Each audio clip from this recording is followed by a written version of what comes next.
Tại sao nó biết tất cả một trò hỏi một sáng đi từ cha nè. Cái nhập cái nhập vào nó cho cô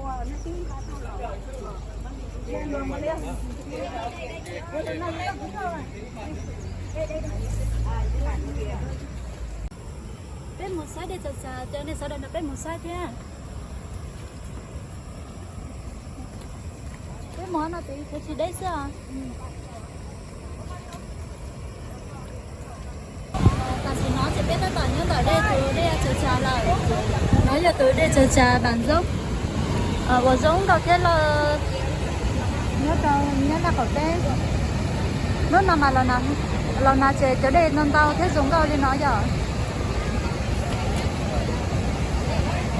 Ta chỉ nói chế đây đây giờ tới lúc chạy ở chỉ lần nào chế cái đây rúa xe giống đâu hay.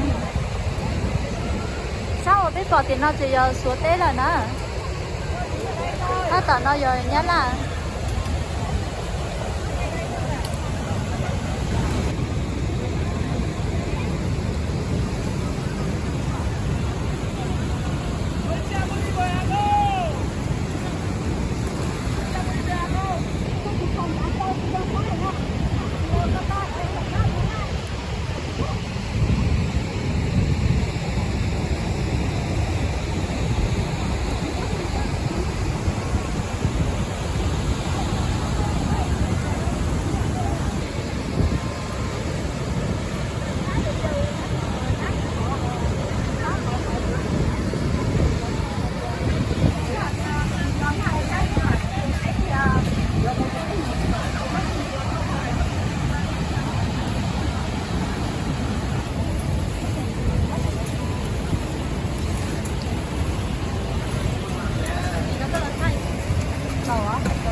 nó cái ở trong này